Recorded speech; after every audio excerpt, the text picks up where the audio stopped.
Welcome home to USA Global TV and Radio, a place where dreams take flight, with authentic storytelling, diverse perspectives and meaningful conversations, where global stories unite and bridges are built beyond all borders. Discover world-class education, entertainment, hope and inspiration. Together, we're building bridges worldwide. Subscribe to our channel, USA Global TV. Download our app, USA Global TV. Be our guest or join our team. Visit usaglobaltv.com. Thanks to our founder and executive producer, Dr. Jacqueline Kerbeck. Music score by Yeffy Tang from Cloud Road Music. Voiceover artist Mike Porter. Creative direction by Paul Garcia. USA Global TV and Radio. Your home for global connection. All rights reserved. This video and its contents are the exclusive property of USA Global TV and Radio. Unauthorized use, duplication or redistribution in any form is strictly prohibited. Welcome to Talking Heads on USA Global TV and Radio, where wisdom meets experience. Join a dynamic lineup of thought leaders, professionals, and changemakers from around the world. Dr. Madeline Chan from the UK, Mariska Dupreya from Australia, Red O'Loughlin from Texas, USA, Carolyn Heward from the UK, Zunette Lub from Cape Town, South Africa, as they share expert insights, personal journeys, and impactful strategies for success. Talking Heads isn't just a show, it's a global stage for education, collaboration, and inspiration. So elevate your knowledge, expand your perspective, engage in conversations that matter. Streaming globally, empowering locally, this is Talking Heads, only on USA Global TV and Radio. Hello, welcome to USA Global TV and Radio, where we provide world-class education, entertainment, hope and inspiration. Our show today is Talking Heads. I'm Caroline Heward and I'm one of 5 expert presenters on Talking Heads for USA Global TV and Radio. I'm a TV presenter on the channel and I'm also the resident therapist for USA Global TV and Radio, as well as the Harley Street stress expert. Our show today is a really interesting one and something that I am guilty of myself, and I'm sure many high achievers, because that's what we're looking at, high achievers, have a challenge with. And it's not that it's not incurable, it's sort of a nice challenge and a difficult challenge. It's high functioning anxiety, the silent killer of modern success. Your overachieving friend may be silently struggling. Do you see it? It's almost like they're a swan on the surface, that everything is graceful, everything looks amazing. And they are the go-to person because they do it well. They do it with what I would call bells, whistles, and ribbons on. They do it to a high level of achievement. And it looks graceful, it looks easy, and it looks unmistakably polished. But underneath that graceful swan gliding appearance is the pedals underneath. They are pedaling like crazy. They make it look easy. They make it look simple because they are working underneath really hard. A lot of preparation, a lot of time, a lot of consumption of, is this right? Do I do it this way? Do I do it that way? And we're going to get more into that as we go into this episode. This episode is part of the Mind and Body Connection series. Let's begin. High functioning anxiety is the hidden struggle behind success. High achievers tend to struggle in silence. Success isn't always what it seems.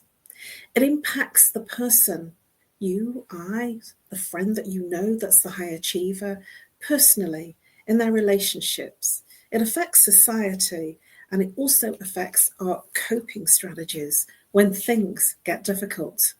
In this episode, we're going to be uncovering the hidden side of achievement, the anxiety that thrives while we succeed. What is high functioning anxiety? It has many common signs, and you will see, as I've just demonstrated about that swan gracefully on the river, swimming, looking elegant, but underneath they're paddling like crazy.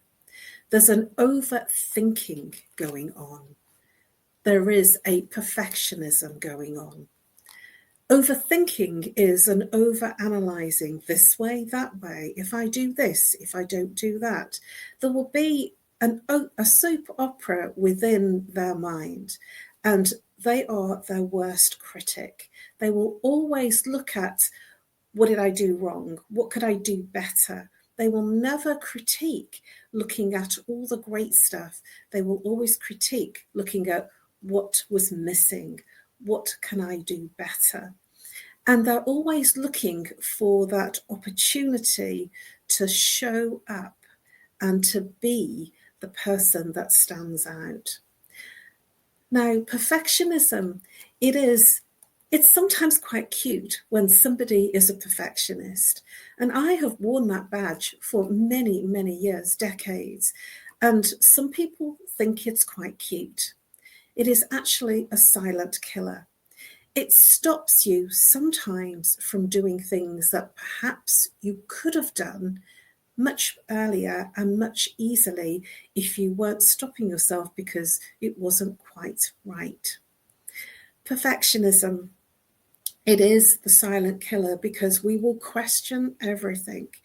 We will question whether we're right to do it this way, to do it that way, what other people will think. Is this the best? They will constantly change things. They will constantly look at something and then reinvent the wheel, recreate, do something different, keep checking and changing it.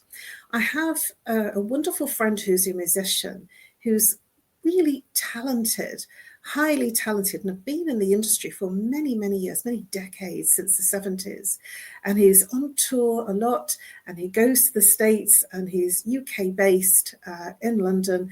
And yet when he writes songs, and he's an amazing writer of songs, he will continually go back in and reinvent it, add more things to it, take things out, check in. And it's almost the creative perfectionist anxiety of wanting to get it perfect. Anything won't do.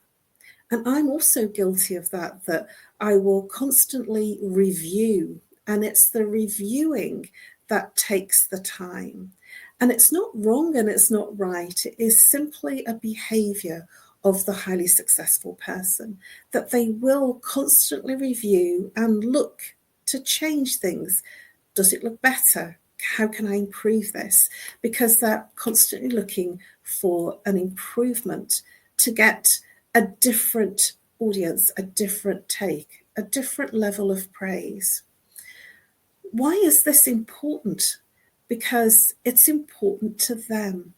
Being a perfectionist is an epidemic in its own right. There are many people that are perfectionists that do well and survive through that perfectionist struggle.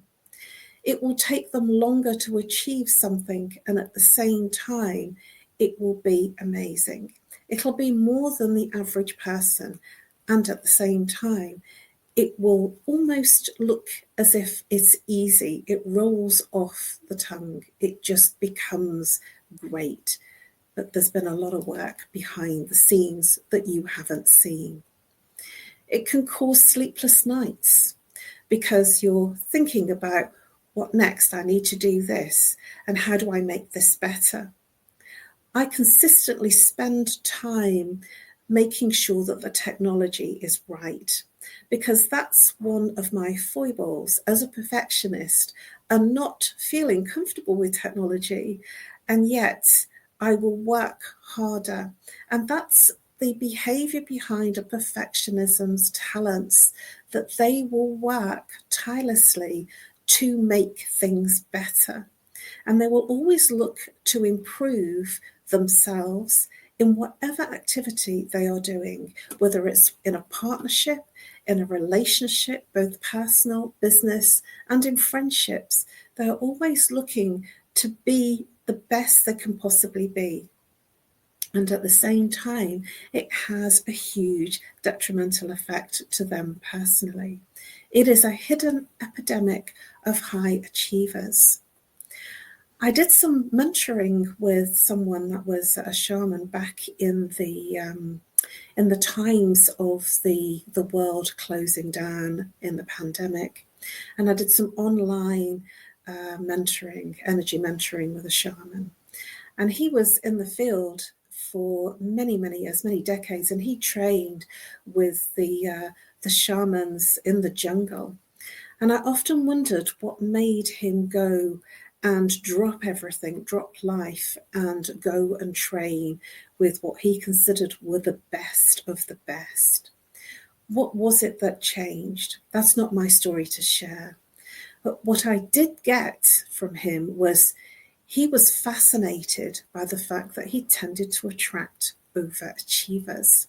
The story that I shared with him, the story that I told, was a story of an overachiever, somebody who has a high level of ambition, achieves things, many awards, and at the same time, there is an undercurrent of something else that's not working for them. Many people don't see what's going on behind the facade or behind the ambition and behind the overachieving, because they're just seen as they've got it all in place. Everything is great. Everything is wonderful. And that's because the overachiever tends to be a people pleaser. They tend to want to be everything to everyone. I would describe myself when I was in my corporate days in marketing and PR as a people pleaser. I was all things to all people. And I toned the phrase, I felt like a chameleon. I was everything to everyone and not much or anything to myself.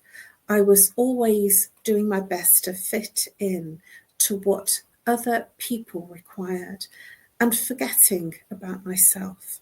In corporate, it was important to be seen and to do the best that you could do so that you could be seen and rewarded promotional-wise, award-wise, and within your teams. It was an interesting time for me because when I left school, I didn't feel very confident. But then when I started my first career, I was good at what I did. And because I was good at it, I became an overachiever. And it was almost that I had to leave school to find these skills of being that overachiever. And once I found something I enjoyed, something I loved, it was easy to overachieve. It was easy to please others by my overachievement, and then to teach others, and then to show others the way. I was never a person to keep things to myself. And in my wise mum's words, she'd be whispering in my ear, don't tell everybody everything, because you'll make yourself unneeded. I didn't ever listen because I wanted everybody around me to be as good, to achieve, to do well, and to be the best that they could be with my mentoring and my coaching and my leadership. Coaching and mentoring weren't even words back then that I would have used when I was 19 and in my early 20s. It wasn't something that was a word that was considered as a thing. It was more management. And I felt that I was a good manager because I trained well. I trained easily, and I always thought about the person's needs, what was missing and what they needed. And that had a human element of looking and being everything for them rather than for myself. Can you hear that familiar story? Everything for the other person. My achievements were through my team. If my team achieved, I achieved. I always like to pass it on. And because I like to pass it on, they grew and they achieved. High achievers, are they okay? I don't think they are okay, but nobody notices. Nobody notices their restlessness of wanting to achieve, do things the best they possibly can. It takes energy, it takes stamina, it takes a lot out of the person personally, energetically, physically, and emotionally. They are living and yet dying inside. Let me say that again. They are living and yet quietly dying inside, because it's always about what looks good on the outside rather than what's going on the inside. Burnout, it looks like ambition. Yes. And back then, when I first started doing my management work, because I'd always been in management right from the early age of 19, when I first stepped into work, I'd been a qualified manager. And I can remember many times when I was so exhausted, I would just go home and fall asleep. And there wasn't any time for social. I did make some time, a couple of times a week, and I went dancing. But burnout was something that was very rife, and yet it wasn't an understood term. I feel in our current times, there is so much awareness, so much understanding, and so many labels that we didn't have when I first left school, so many misunderstandings of what things were rather than what they really are. And burnout, looking like ambition, is really high functioning anxiety. How can someone appear confident and successful and yet quietly struggling? It doesn't make sense, does it, that they are so successful? I have had many clients, they are my avatar. Who I used to be in corporate is my avatar of my client. They are usually very successful. They have the fame, the fortune, they have everything that gave them that high level of achievement and ability. They've got the awards, they are seen as the go-to person, and yet they are struggling inside. Whenever I say, it almost feel like everybody comes to you because you know the answers, you are the go-to person, and yet inside they are wondering, how can people see them that confident? And sometimes they might open up to someone that they feel safe with. And I say safe in inverted commas, safe, because it's not always safe for a high achiever to admit that they are quietly, silently struggling. And I have to say, took me a long time before I was ready to tell anybody that I was quietly struggling. I would just say yes. I wouldn't say no. Because every time I said yes, it would be another way I could prove to myself that I was good at what I did. I needed a constant stream of proving to myself. It was never really about others, but that external accolade and external praise and external recognition moved me into a place of, okay, then I did something well. It also stopped me and many other high achievers from reaching out and doing other things that perhaps other people, their mentors, their coaches, friends, family members have told them, why don't you do that? You'd be good at that. And then the overachiever will silently cogitate and silently, mentally go over and over, am I good enough? Can I do this? This is where the anxiety comes. It's the inner dialogue, the inner conversation, the conversation that says, am I good enough? Can I do this?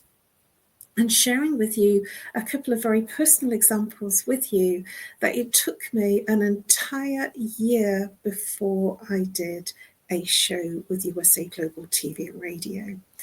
And my mentor was tearing his hair out. He was going crazy. He was absolutely going crazy at me. And in the end, he lost his temper and said, just book in and do it. And he was so angry with me that I thought, oh my gosh, I need to get over myself. And one of my mentors, he had a saying, it's time to get out of the way of yourself. I never really understood that in those early noughties when I was training. Time to get out of the way of yourself and allow yourself to be your true self. And when I finally got that, and that's in recent years, I've only been here for 4.5 years.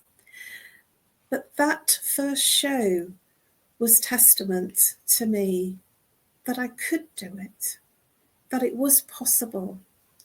And one of the things that the overachiever will do is constantly challenge themselves with all sorts of things that they haven't done to see if they can do it, only quietly, internally, not doing things that they don't feel that they can do. And one of my inner dialogues was, I'm great when it's one-to-one. I'm great when I speak on stage. I'm great when I speak to groups. I can't do live TV. This was the inner dialogue. And yet my mentor, he had watched me and guided me and mentored me through every single one of my onstage talks. And he said, you are ready. I had to be pretty much told off before I achieved that status of going ahead and making the booking. Why am I sharing this with you? This will be the case of many overachievers. Many overachievers might not tackle something because of that trait of perfectionism. They want to get it 100% right. And because they don't feel that they can get it 100% right, they will hold back until they feel they can. And this is a challenge because many overachievers can. And I'm so glad I got pushed and kicked and almost threatened. You better do this and you better do this now. You have been put forward as a head of over 2,000 people. The person that runs the channel, Dr. Jacqueline, is expecting your booking. Do it. Those were the words. Do it. What are you waiting for? And when I did do it, I was invited to come back and be part of the expert coaching team. And the reason that I share this with you, this personal story, is because even 4.5 years ago when I started and joined this channel as a one-off interview, I didn't think I had enough to do live TV. And here I am 4.5 years later being one of the expert presenters.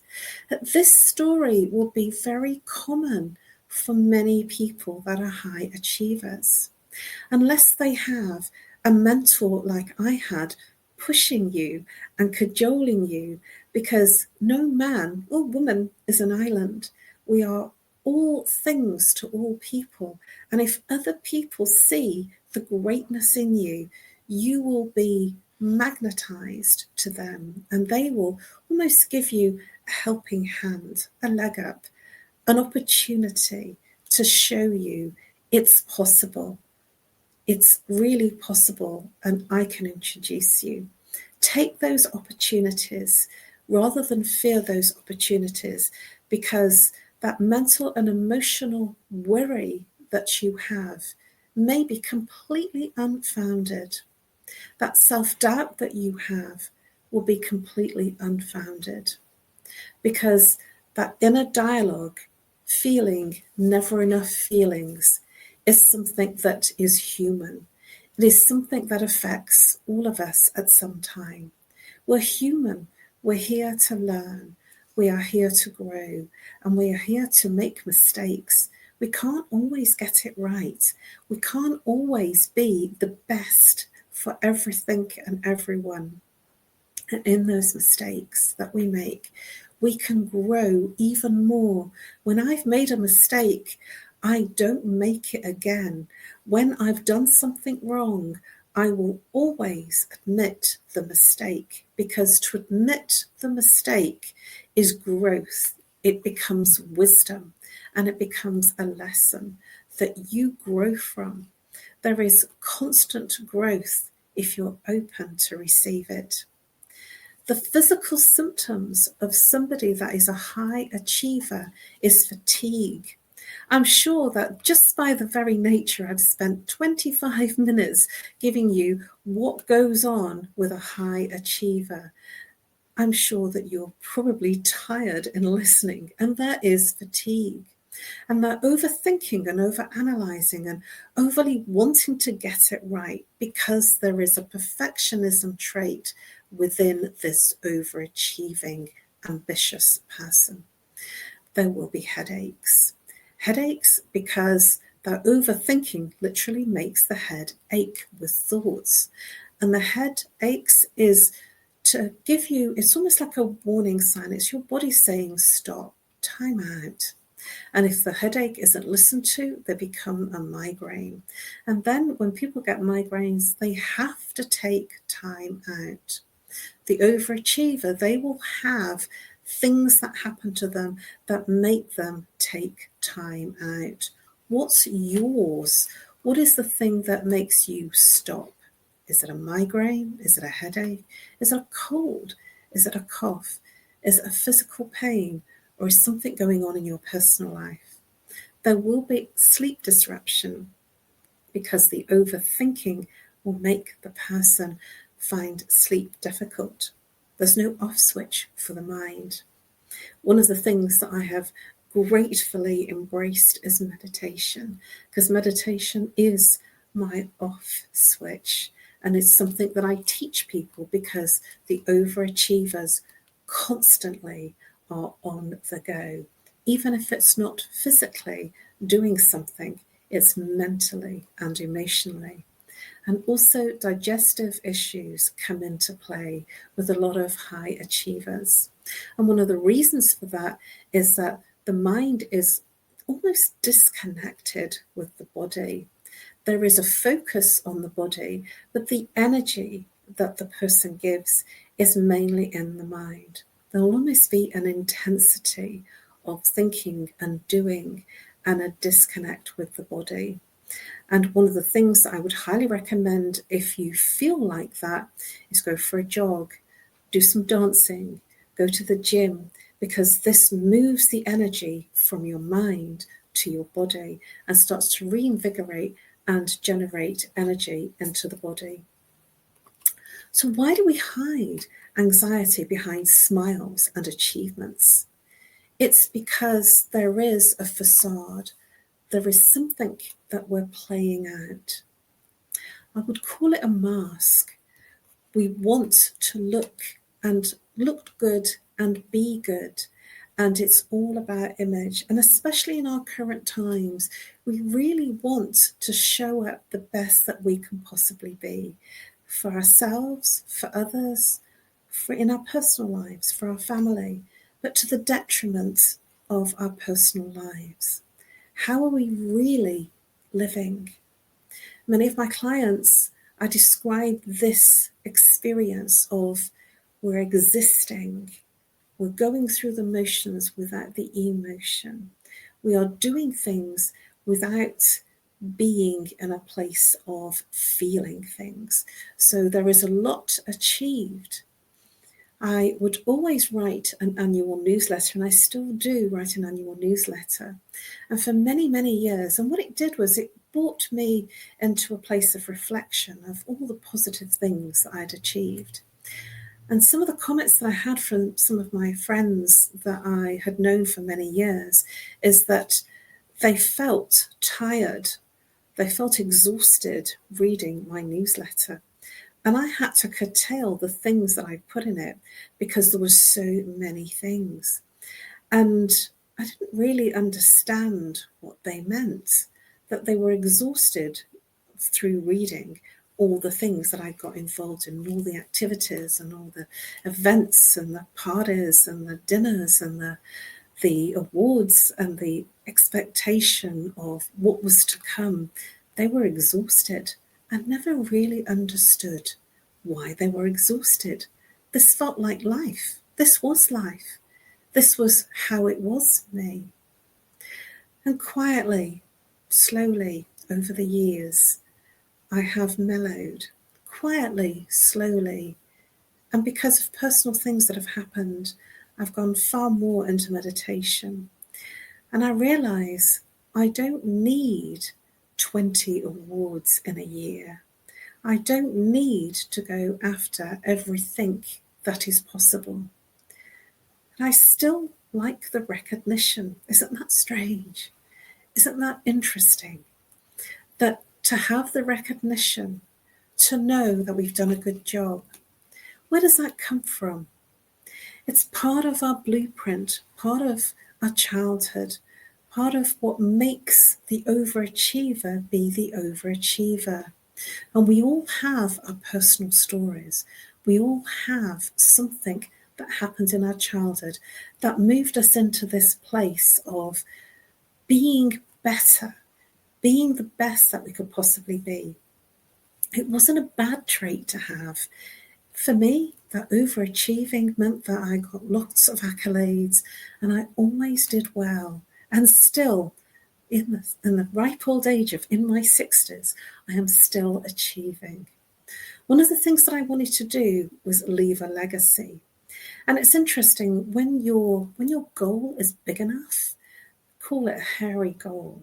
Is it big enough? Is it ugly enough? Is it bigger than you? When your goal is bigger than you, all sorts of opportunities can come your way. And one of the things that I wanted to do was play my part in creating world peace. And suddenly, in 2016, when I started to announce that and tell people, tell friends, some friends left my space, some friends made judgments, and other people came into my space. And I started speaking on stage. I had another mentor that had known me for many years say, it's time for you to speak on stage. And so mentors have been very strong in my life. They've been very much part of my life in terms of I've been around people that have recognized things in me that I haven't quite seen at that time, at that crucial time, that I could achieve those things. And having mentors, and if you haven't got one, and I remember going to many, many trainings over many decades and people talking about their mentors, and I wondered what this thing was. What's a mentor? And I thought that it was something that you only got when you were famous and you'd done it and you'd become very good at what you did, and I didn't think I'd ever get there. But mentors come into your life for a reason, something that you want to achieve. Your circle starts to change as you change what your thoughts are in terms of what you want to achieve. And I never would have believed it possible that I could have been surrounded by such amazing mentors. 20 years ago, I couldn't believe and couldn't wish or write or imagine or envision the kind of mentors that I have around me today, the kind of people that are around me and that look after what my needs are for my ambition. I wanted to leave a legacy. And here I have been invited to a platform by the amazing, wonderful, talented, visionary Dr. Jacqueline. The visionary, her vision of creating this platform created the drive for her to find people like me to come and give content, share what they need to share. I couldn't have done this on my own. I didn't have the technology. I didn't have the knowledge. And sometimes it's about partnering and building on what somebody else has. I don't have the technology like the platform, and other people have. I didn't have the knowledge of how to set up a studio, and Dr. Jacqueline showed me how. This is where I avoided being behind a green screen. because I didn't know how. And when somebody sees something in you that you don't see in you, that's usually a mentor, not a coach. It's a mentor, somebody that can guide you, facilitate you, and move you into a place that you can be the greatest possible you. I never would have believed I would have been doing live TV, but here I am in my home studio with the lights, my laptop, and a green screen, and the graphics looking right. That is teamwork. I couldn't have done this on my own. This is great mentorship. This is having a team behind you. You can't do it all alone.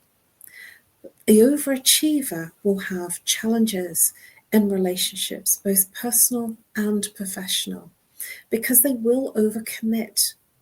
And sometimes there is a challenge in delivering because there's a difficulty in saying no. The workplace impact can create stress, burnout, and misunderstandings. Can high achievers functioning anxiety sabotage success and relationships without realizing it? Yes, they can, because they want and demand the best, just like they demand that of themselves. They demand the best and require the best of everything and everyone around them. And when it doesn't quite work, when there's something that's not quite right, there is an over-analysis. I would call it a post-mortem. What did I do wrong? Did I say something that wasn't right? Have I offended the person? How can I make this right? There will be a feeling, a sensitive feeling, an emotional feeling in the gut. How can I make this right? There will be judgments that we might take personally, which was nothing to do with us. It was something to do with that other person in their world. It's not our story. Our story is how we react, how we respond. It's so easy to think, especially being an overachiever, that it's something that we did wrong. It's something that I didn't achieve in the right way. I've offended someone. Please listen to this. It's not always about you. Your reaction is yours. And that is coming from something that's deep inside you. And it comes up as a repeating pattern. It comes up in something that, because you don't know, and it's something that's unresolved, something that comes up because it has an unresolved issue way back in your childhood. We have cultural and society factors, the glorification of the hustle, the constant achievement, the role of social media and the peer pressure that's placed upon us, and the global and cultural changes. Are we rewarding anxiety because it produces results? In modern success, the culture that's fueling this hidden epidemic, are we normalizing anxiety as a badge of honor and ambition? Coping strategies. There are many practical ways to cope with this high level of achievement, this high anxiety. Mindfulness. That was something that when I heard the term mindfulness, I used to think, hey, my mind is full already. I don't need any more mindfulness. It's already full. And that was my tag on it until I started to learn some mindfulness practices. It's a great leveler, and it brings you way out of the mind and reconnects you back to your heart and reconnects you back to your senses. Meditation, you don't have to sit cross-legged. Meditation is literally being present in whatever you are doing. And that's a meditation. You don't have to and sit cross-legged and have your time away from everything and everyone. And meditation is being fully present in whatever you are doing. If you're in a conversation with somebody on a call, be with them 100%. Do not do something else. Give them 100% of your attention and have that as an intention that you are going to be everything to that person in that moment. And when you do that, you'll be surprised how much you get back from that experience. Because when you give that to the other person, it gives you something incredibly amazing. It moves you into a place of inner calm and inner peacefulness. We are too quick to want to get what we want to say. Don't be quick. Allow the other person what they need to say, and allow yourself to reflect. Sometimes you don't have to say anything. Sometimes it's some wisdom that you can hear without needing to say or one-up what they are sharing with you. Set professional and personal boundaries and have professional support around you. And it doesn't all have to come from a company that you work for. It can come in all guises.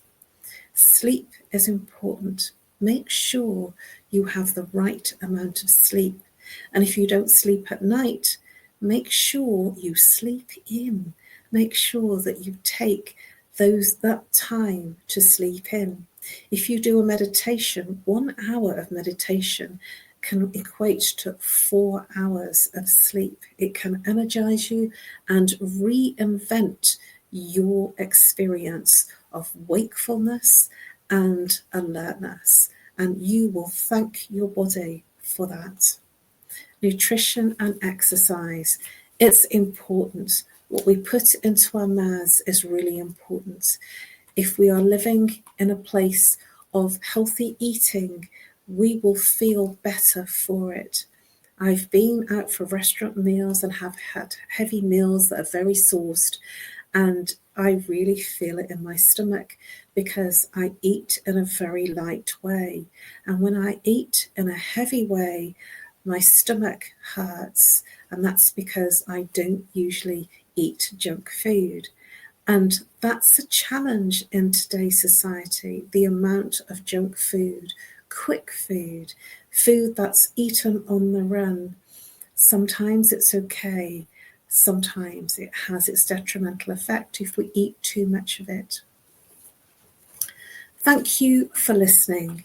This has been an experience for me to share because I've been very personally sharing some of the attributes of somebody who is a high achiever. Be in awareness, have reflection. In awareness, you can make change.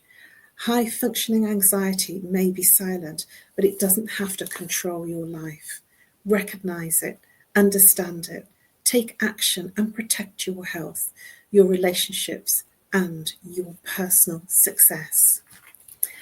Thank you for listening. Please do subscribe to USA Global TV and Radio, where you will find all of the episodes on all the Talking Heads episodes under the playlist Talking Heads.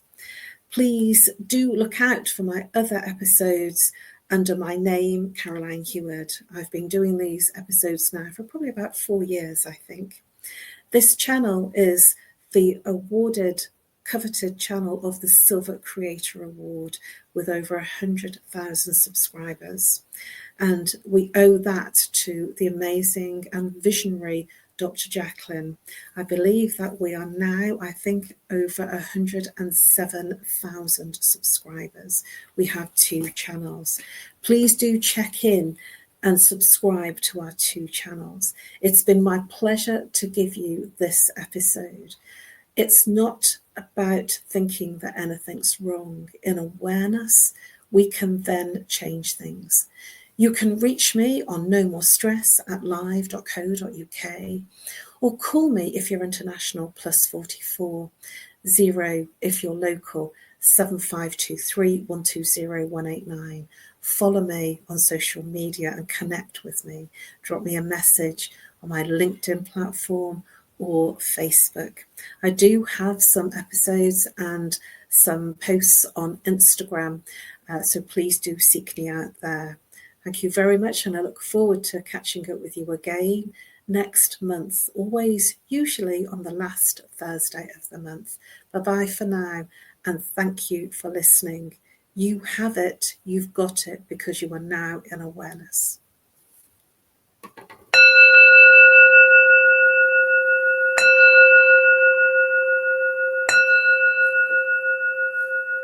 Namaste. USA Global TV and Radio proudly presents Tracy Cram-Perkins, a dementia caregiving survivor teaching how to balance care with peace of mind. #1 resource for dementia caregivers. It's the book Dementia Home Care: How to Prepare Before, During, and After. Over 17,000 copies sold of this must-have guide.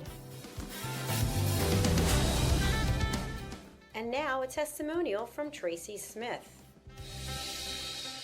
If I was to describe this book to someone who is going through a similar situation, I would underscore how important it is to have some sort of a tool or a guidebook to help you through certain stages. And there's so many, it's such an unknown topic to the average person. And to have this as a reference is essential. It's going to help you get through it personally, as well as help your loved one manage. To learn more, go to tracycramperkins.com. Tracy Cram-Perkins is an award-winning author. She's also the host of Dementia Home Care television show. Watch it here on USA Global TV and Radio.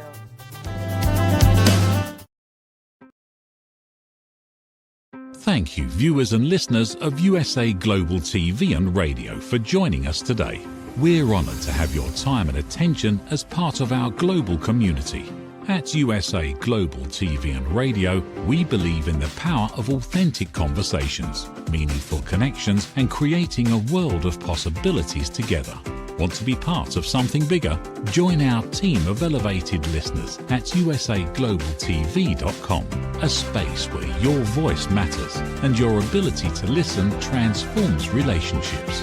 Stay connected with us across all our platforms for thought-provoking discussions, expert insights, and empowering stories. Subscribe to our channels at youtube.com/c/usaglobaltv. Follow us on social media and explore the endless opportunities we're creating for growth, learning, and inspiration. Together, we're not just broadcasting, we're building bridges and changing lives one conversation at a time. For inquiries, contact us at info@usaglobaltv.com. Music by Johnny Dyes. Produced by Executive Producer and Director Dr. Jacqueline Kerbeck. Voiceover by Mike Porter. Creative Direction by Paul Garcia. All rights reserved. Copyright 2025. Visit usaglobaltv.com to view our full terms and conditions.